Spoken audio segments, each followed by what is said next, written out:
Remand کو اب سے تھوڑی دیر پہلے ایمان مزاری نے اسلام آباد ہائی کورٹ میں چیلنج کر دیا ہے، اور حکومت کی بے حسی کا اندازہ اس بات سے لگائیے کہ خواجہ آصف جیسا شخص ٹی وی کے اوپر بیٹھ کے اگر یہ کہے کہ وہ مطیع اللہ جان کو صحافی جو ہے وہ نہیں مانتے، اب پھر اس کا مطلب کیا ہوا ہے؟ اس کے اوپر جن کو آپ نے پی ٹی وی کے اوپر نوکریاں دی ہیں، جو ٹھٹے اڑاتے ہیں، جو خواتین کے بارے میں بےہودہ گفتگو کرتے ہیں، جو جگت بازی کرتے ہیں، کیا آپ کی نظر کے اندر وہ صحافی ہیں؟ اور جو آپ سے سوال کرتے ہیں، جو لوگوں تک حقائق پہنچانے کی کوشش کرتے ہیں، جس کو آپ سینسر کرتے ہیں، جس کو روکتے ہیں، اس کو پہنچانے کی کوشش کرتے ہیں، پھر وہ صحافی نہیں ہے؟ تو یہ بات جو ہے وہ سمجھ میں نہیں اس وقت آتی نہیں ہے۔ پھر یہ لے کے کیسے چل رہے ہیں عدالتوں کو؟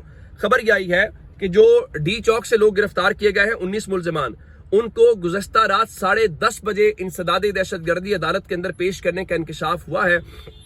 انسداد دہشت گردی عدالت کے جج جو طاہر عباس سپرا ہیں، ان کے مطابق جنہوں نے ریمانڈ بھی دیا مطیع اللہ جان صاحب کا، تو ان کے سامنے 10 دن کا جسمانی ریمانڈ کی استدعا کی گئی، لیکن عدالت نے 4 روز کا ریمانڈ منظور کیا اور رات گئے ملزمان کو عدالت میں پیش کیا گیا، جبکہ کوئی وکیل پیش نہ ہو سکا۔ اور اب وجہ یہ ہے کہ رات کو عدالت نے پیش کرنا بھی ہو تو شو کاز نوٹس جاری کیا جاتا ہے۔ اب اگر وکیل کیسے پیش ہوگا؟ یعنی اب آپ رات کو اس قسم کی حرکتیں کر کے تو آپ لوگوں کے ریمانڈ لے رہے ہیں، اور پھر عدالتیں ریمانڈ دے رہی ہیں۔ عدالتوں کو چاہیے کہ ججز کو چاہیے کہ پہلے دن سے آپ اس چیز کو اڑائیں۔ میں آپ کو ایک مثال دیتا ہوں، میں ابھی ہائی کورٹ کے سامنے کھڑا ہوں، اور اس کی وجہ یہ ہے کہ میں ہائی کورٹ سے نکلا ہوں۔ آج ہم صبح سے ہمارا کیس لگا ہوا ہے، شاکر اوان صاحب جن کو لاہور سے اٹھایا گیا ہے، ان کا پہلے کیس صبح لگا، تو اس کے بعد جیسے طارق سلیم شیخ صاحب نے یہ آرڈر کیا کہ جائیں پوچھ کے آئیں کہ وہ کیا ایف آئی اے کے پاس ہے، کیا وہ پولیس کے پاس ہے، جس کے بعد پولیس کے ایس پی صاحب چوہان صاحب تھے موجود، وہ پیش ہوئے، انہوں نے کہا جی میں وربلی آپ کو سبمیشن دے رہا ہوں کہ وہ لاہور پولیس کے پاس نہیں ہے۔ ایف آئی اے نے کیٹیگوریکلی ان کو کہا جی وہ ایف آئی اے کے پاس بھی نہیں ہے۔ اب لاہور کی نشاط کالونی جو کینٹ کے علاقے میں آتی ہے وہ سیف سٹی کے کیمروں سے کورڈ ہے، تو پھر سوال پیدا ہوتا ہے کہ لاہور میں بھی لوگ اٹھائے جائیں گے تو پھر باقی جگہوں پہ کیا صورتحال ہوگی؟ میں نے وہی بات کی تھی، سوالات بہت ہیں لیکن جواب وہی ہے۔ جواب ہے لاٹھی، جواب ہے گولی، جواب ہے اغوا، جواب ہے جبری گمشدگی، جواب ہے مقدمات، جواب ہے گھر والوں پہ دباؤ، جواب ہے فیملیز کو ہراساں کرنا۔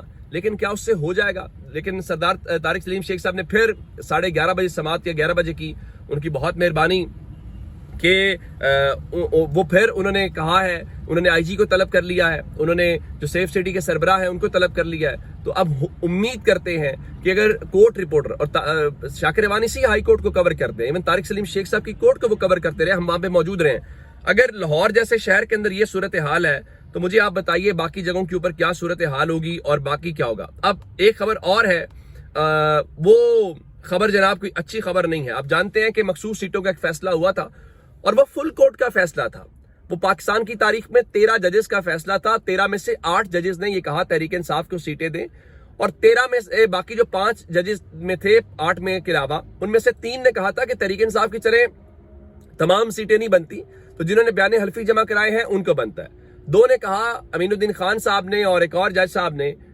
کہ نہیں جناب وہ بنتی نہیں ہے، ان کو سیٹیں ملنی ہی نہیں چاہیے۔ تو اللہ ماشاءاللہ ان میں سے ایک جج صاحب جو ہیں وہ آئینی سربراہ لگ گئے ہیں عدالت کے۔ آج بتایا گیا کہ آئینی جو بینچ ہے اس نے اپنے تمام تر جو کیسز ہیں وہ منسوخ کر دیے بینچ کے عدم دستیابی کی وجہ سے۔ تو اب خبر یہ ہے کہ سرکاری ترجمان اسلام آباد سے یہ کہنا شروع ہو گئے ہیں کہ مخصوص نشستیں پاکستان تحریک انصاف یا سنی اتحاد کونسل کو نہیں ملیں گی، اور الیکشن کمیشن آئندہ 5 سے 7 روز کے اندر فیصلہ جاری کر دے گا۔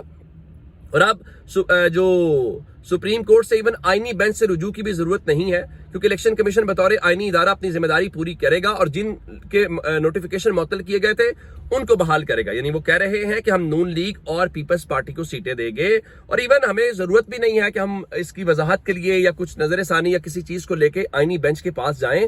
اس کی وجہ یہ ہے کہ امین الدین خان صاحب جو ہیں حکومت کی چوائس ہیں، حکومت کے ووٹوں سے آئے ہیں، آپ نے سینئر ججز کو پاس کیا، سپرسیڈ کیا اور ان کو کرنے کے بعد آئے ہیں، تو ظاہر ہے ان کو شیورٹیز گارنٹیز ہیں۔ گارنٹی سے مراد ہے کہ ان کو یہ لگتا ہے تخیلاتی طور پہ کہ ان کے ہوتے ہوئے ہمیں کوئی خطرہ نہیں ہے، تو ظاہر ہے وہ یہ سب کچھ کریں گے۔ چلیں دیکھتے ہیں، اپنا بہت سارا خیال رکھیے گا۔ خدا حافظ۔